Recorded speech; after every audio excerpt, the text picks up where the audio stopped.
You're listening to the 1 Minute Writing Tip, a podcast that gives you tips on how to overcome writer's block, overwhelm, and self-doubt. Learn how to accomplish your God-given book idea, even if you're a busy mompreneur, confidently publish a bestseller, and use your book as a tool for impact and for purpose. We have a variety of episodes with interviews from best-selling authors in the industry, experts who have tools and tricks to help you succeed, and of course, recommendations from me, your host, Caitlin Silva. You can find even more resources on wewritebooks.com, where you can also take advantage of your complimentary bestseller assessment to get a step-by-step roadmap to accomplish your bestseller and beyond. So let's get into today's episode. Hello, everyone, and welcome back to the 1 Minute Writing Tip podcast. I am super excited for my guest today. He is one of a kind. So I'm talking to Justin Kelly, who is a coach and a trainer of self-defense. And he has his own family-oriented school for training others to master themselves and become leaders. And he also is the founder of the BullyProof project out of Carrollton, Missouri.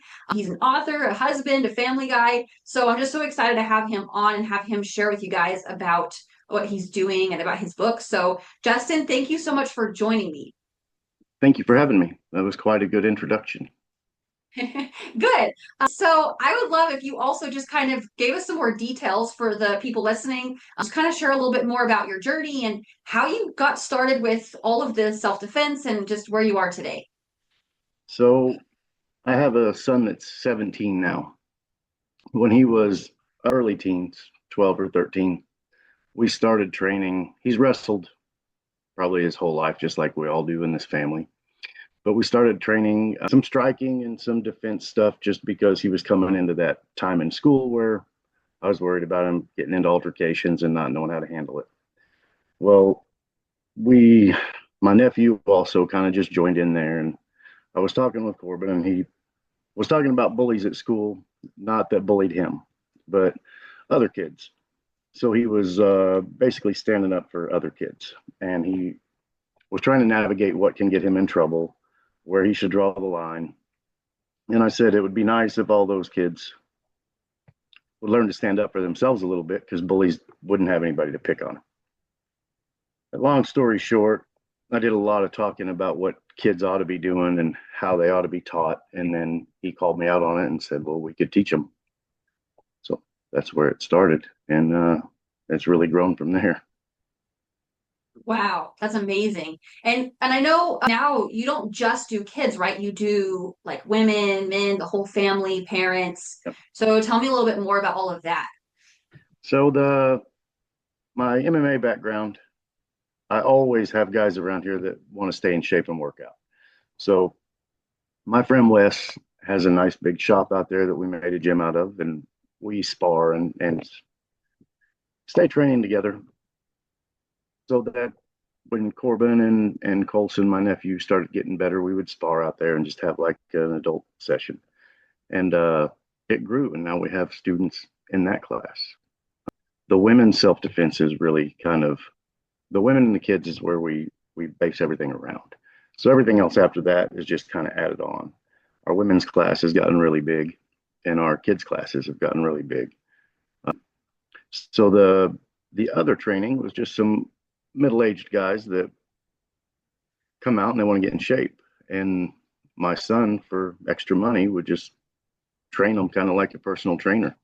Get them in shape, get their diets right, teach them how to kind of self-motivate, turn to discipline rather than motivation's kind of a strange word, and I don't like it.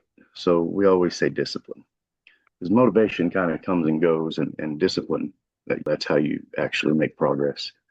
So now we have a lot of guys that are getting coached just for that.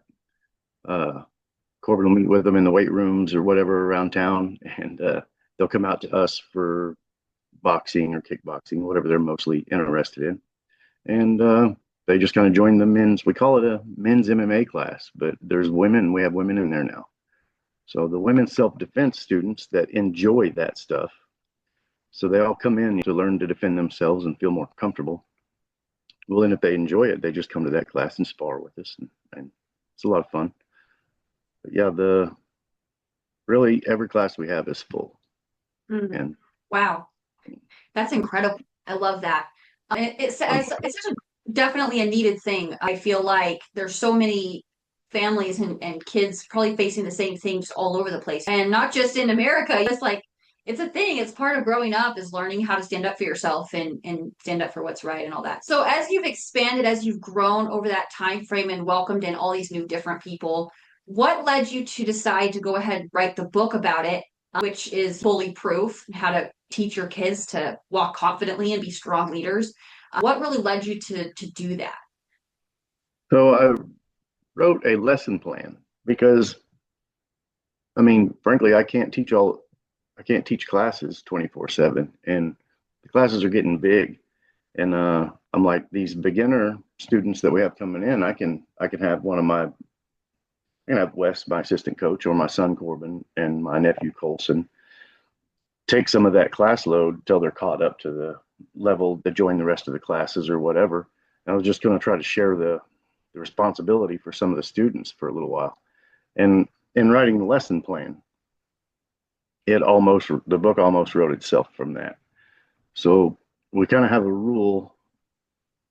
I have it set up where we're only going to teach up to a certain point of being able to harm someone until we know something about the kid. I'm not going to train a bunch of bullies. I'm not going to train a bunch of kids until we trust them not to hurt someone.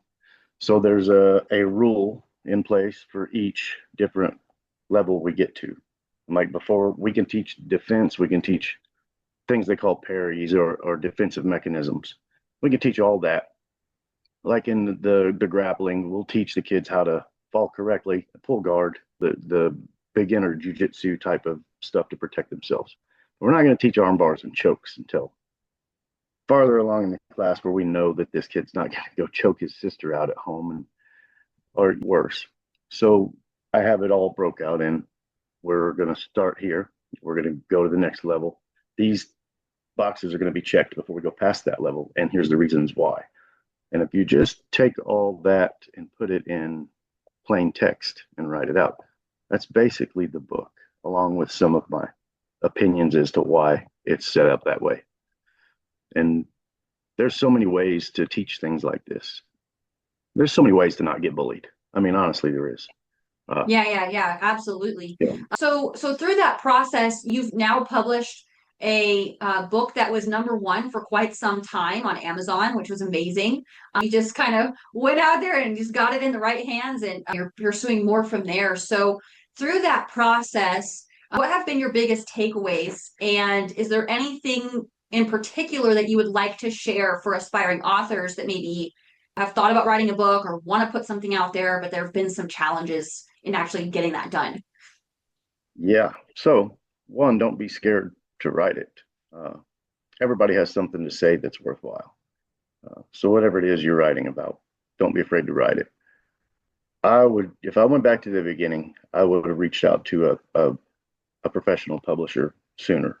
So, I tried to do it myself and made a lot of minor mistakes. So, I'm actually going to get on my Facebook, the BullyProof Facebook page, and offer the first group of people that bought that book, and I'm going to rebuy their copy now that I've got it fixed. So it's like those small things are the big things. The thing you think is big is being judged for your message or something that's really, I've had no negativity from that. In the martial arts world and wrestling and fighting worlds that I come from, people just can't wait to tell you why you're wrong or make fun of any accomplishment. And that group of people is such a small number, because for every one negative comment I hear, there's 1,000 good ones, and there's 1,000 supportive people for that one. And I think that one, it's like we teach the bullies, that's an insecurity in them, and it's not you. So anytime you do something that they think they could have done but didn't have the guts to do it, they're going to attack you. But I would say write the book, but get the help. Get the help with the details.